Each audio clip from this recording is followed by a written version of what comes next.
Hey, welcome everybody. It is Gleekon here again with another episode of Lore of Warcraft coming at you.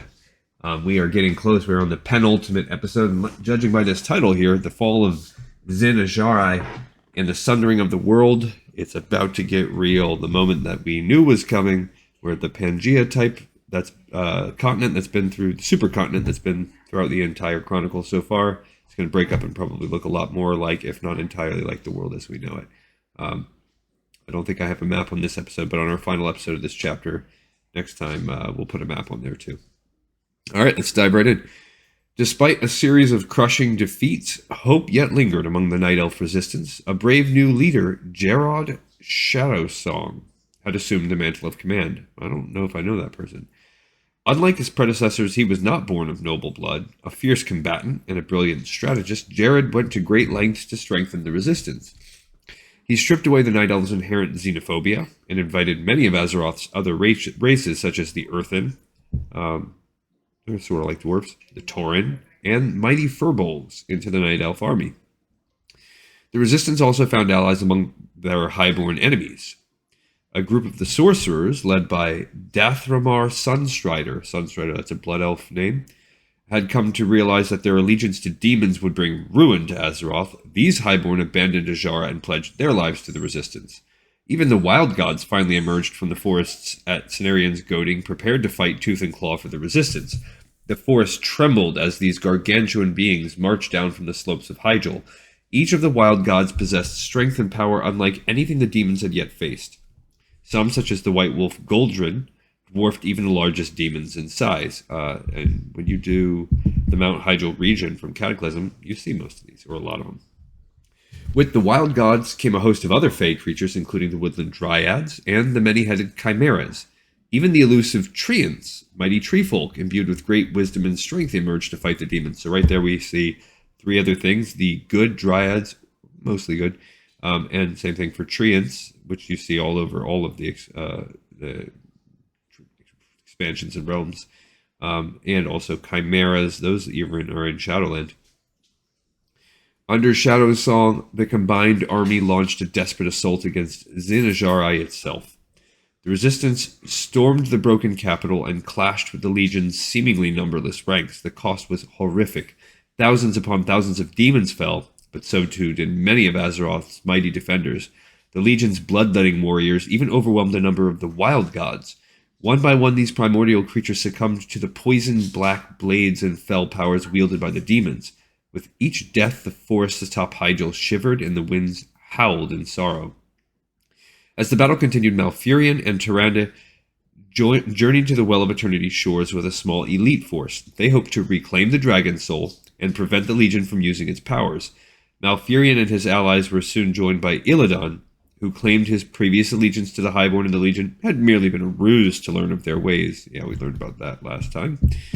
Although Malfurion remained deeply suspicious of his brother, a much greater threat consumed his attention. He discovered that the Well of Eternity had become a colossal portal, a direct gateway for Sargeras himself to enter Azeroth. Malfurion then realized that no standing army, no matter how vast, could withstand the terrible might of Sargeras. Victory, he determined, could only be achieved by destroying the Well of Eternity itself. Yeah, because basically you'd be bringing a keeper, albeit an evil one, onto Azeroth. While such an act was unthinkable, the Well of Eternity was the Legion's umbilical link to the physical world. Malfurion knew that destroying the Fount of Power would spell the end of Night Elf civilization as he knew it, but it was the only chance of saving the world. After reclaiming the Dragon Soul, no big thing, let's not talk about how that happened, Malfurion and his companions infiltrated Azshara's palace. They discovered that many of the Highborne were in the midst of weaving a spell to strengthen the portal within the Well of Eternity. In a desperate attempt to throw their magic out of alignment, Malfurion drew on the potent energies of the Dragon Soul and lashed out at his enemies. The great druid conjured a colossal thunderstorm that devoured the skies over the broken palace. The tempest battered Zin-Azshari with ferocious winds and a barrage of lightning strikes, decimating the demons and Highborne within the city.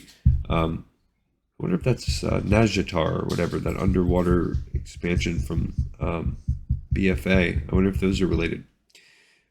Just as Malfurion had hoped, his efforts to disrupt the Highborne and their enormous gateway worked. As Sargeras prepared to emerge from the portal, The Highborne spellwork unraveled and an unstable vortex of arcane energies ignited within the Well of Eternity. The fount buckled in upon itself. In that moment, Sargeras was ripped back into the twisting nether. Volatile energies whipped out from the collapsing Well of Eternity, hurling most of the Legion's ranks into the nether as well. As their roars of fury echoed across the nether, massive earthquakes began rupturing the crust of Azeroth. It's kind of like the first cataclysm. Malfurion and the Night Elf Resistance had won, but they had no time to savor victory. The world itself was coming apart beneath their feet. En masse, the Night Elves scrambled to put distance between themselves and the crumbling Well of Eternity.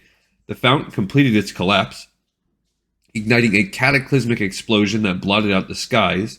The howling ocean surged in to fill the void left by the explosion, devouring the ruins of Zin-Azshari.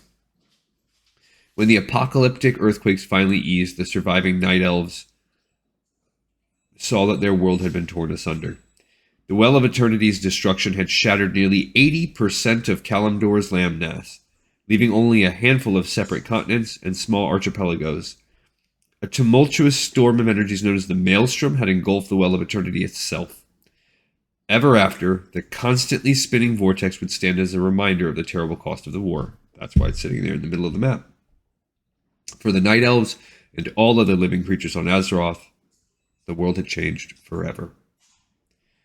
What happened to Azshara and her Highborne? The fate of Azshara and her Highborne. Queen Azshara and many of her loyal Highborns survived the Sundering, but not without consequences. The imploding Well of Eternity sucked them into the fathomless depths of the Maelstrom. Some were cursed and irrevocably warped into a new and hateful serpentine race called the Naga. One of the most powerful among these twisted abominations was the Queen's former handmaiden, Lady Vaj. Hidden from the world, she and Azshara would quietly build the Naga capital of Nazjatar in the cold darkness at the bottom of the sea. So it is as we just said. And that takes you all the way up to BFA with what they were doing and explains how the Naga race came out of all this stuff. Neato, guys. All right. For some reason, thinking about how the Naga came out made me think about how the Murlocs came out and how the Pandaria lore says they're related to the that fish race, the Jinyu. I wonder how that's tied into things. Okay. Interesting one. We're right here, about to be on the finale of this chapter, and we're getting oh so close to actually some playtime. All right, guys, it was a pleasure. I feel like I learned. I didn't know this exact story, and I hope you did too. I will see everyone on the next episode of Lore of Warcraft. See ya.